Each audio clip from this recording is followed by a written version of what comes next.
Calma. 1, 2, 3. Olá, Sainz. Boa tarde, alunos, tudo bem? Eu sou a professora Reinalda e hoje nós vamos aprender sobre a teoria dos conjuntos. Oi! Tudo bem com vocês, galera? Eu sou a Laura Beatriz. Sou a Suzana, mais conhecida como professora Reinalda. E eu sou a Vitória. E somos alunos do Instituto Federal de Educação, Ciência e Tecnologia de São Paulo. Campus São Miguel Paulista. Do curso de Produção de Áudio e Vídeo, mais conhecido como PAV. E hoje o vídeo será sobre teoria dos conjuntos. Matemática. Super. A gente não sabe matemática, a gente vai tentar te ensinar. Espero que vocês compreendam. Se vocês compreendem, vocês vão ter que compreender do mesmo jeito. A gente já pede desculpa. Porque nenhuma aqui sabe explicar nada. Então, desculpa mesmo. Ó, Mas eu não quero minha nota. Mas confiem no nosso potencial. Exatamente. Eu não confio no meu, mas tudo bem.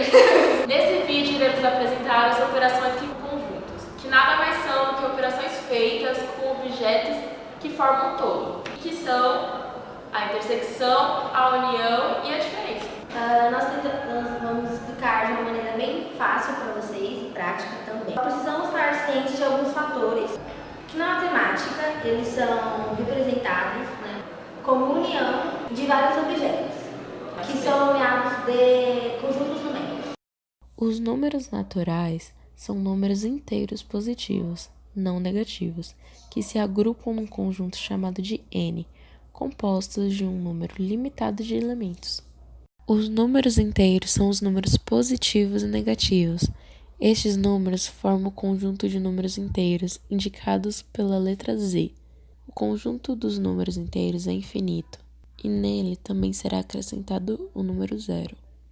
Os números racionais são os números que podem ser escritos na forma de fração. Esses números também podem ter representação decimal finita ou decimal infinita e periódica, e é representado pela letra Q. Os números irracionais são números decimais, infinitos e não periódicos, e não podem ser representados por meio de frações irredutíveis. E ele é representado pela letra I. O conjunto dos números reais representados pela letra R engloba os 4 conjuntos numéricos: os números naturais, inteiros, racionais e irracionais.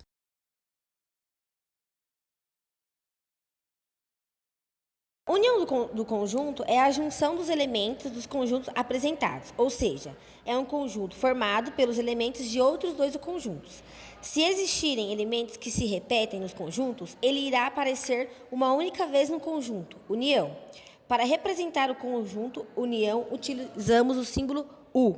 Exemplo: dados os conjuntos A, que é C, B, L, U e A, e B, que é A, B, H, I e F, nós temos que agora representar o conjunto da união entre A e B. Para encontrar o conjunto união, basta juntar os elementos dos dois conjuntos dados. Lembrem-se de incluir os elementos repetidos uma única vez no conjunto união. Assim, o conjunto união será A união com B ficará C, B, L, U, A, H, I e F.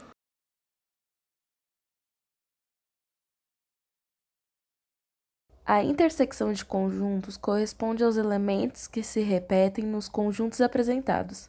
Ela é representada por esse símbolo, que é o Uzinho de cabeça para baixo. Alguns exemplos. Dados os conjuntos A igual a ABC e B igual a DBA, represente o conjunto intersecção de A e B. Devemos identificar os elementos comuns nos conjuntos dados, que neste caso são os elementos A e B. Assim, o conjunto intersecção será A intersecção com B igual a e B. Uma observação muito importante. Quando dois conjuntos não representam elementos em comum, dizemos que a intersecção entre eles é um conjunto vazio.